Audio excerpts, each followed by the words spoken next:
دەیانەوێت لیژنەی یاسایی پەرلەمانی کوردستان بەتەنیا هەڵببژێرن. بۆچی بەتەنیا؟ لەبەرەوەی ئەیانەوێت یاسای سەرۆکایەتی هەرێم یەکسەر هەموار بکەن، چونکە بە پێ و پرۆژەیە کە لە خولی پێشوو بزوتنەوەی گۆڕان پێشکەشی کرد، هەڵپەساردنی دامەزراوەی سەرۆکایەتی هەرێم بوو، دیاریکردنی چارەنووسی سەرۆکایەتی هەرێم لەم خولا سپاردبووی بەم خولا و لە خولی گرێدانی یەکەم لە وەرزی یاسادانانی یەکەم ئەم پرسە یەکلایی بکرێتەوە. دیارەیانەوێ بە پێوە ڕێکەوتنەشی هەیەە تعدیلی یاسای سەرۆکایەتی هەرێم بکەن، سەرۆکی هەرێم لە پەرلەمانەوە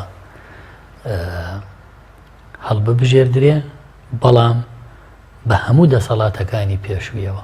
ئەمە زانیاری ینی هەمان دەسەڵاتی نیستیەوە بەرزەم دەسەڵاتی هەمان دەسەڵاتەکانی کاک مەسعودی دەبێت، تەنها ئەوەندە ئەگۆڕێکە لە ناو خەڵکەوە هەڵنابژێردرێ لە پەرلەمانەوە هەڵدەبژێت. باشە، بە سیستەمەکە نابێتە پەرلەمانی ئەوەی کێمە لە ناو پەرلەمانە کە پێشتر ئێوە یەکێک بوون لە وەلاوان داوەتان دەکرد مەسەلە ناو پەرلەمانە هەڵبژێردرێت.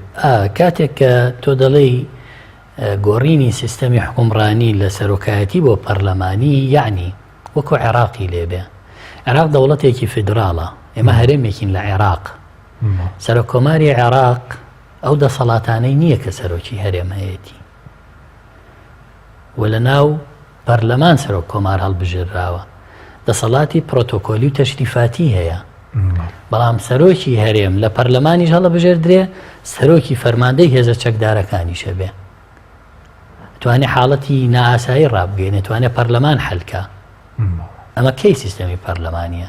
ئەسڵەن ئەمە گۆڕینی میکانیزمی هەڵبژاردننی سەرۆکی هەرێمە ئاسانیان کردووە، پێویست بە هەڵبژاردن و دەنگدانی ناو خەڵک ناکە، ئەیهێنی لە پەرلەمان هەڵێ بژێری و هەموو دەسەڵاتەکانی خۆی وەکو سیستەمەکە نابێتە پەرلەمانی بەمە کە نەخێر میکانیزمی هەڵبژاردنەکە ئاگۆڕێ، نەک سیستەمەکە. سیستەم چۆن وا ئاگۆڕێ؟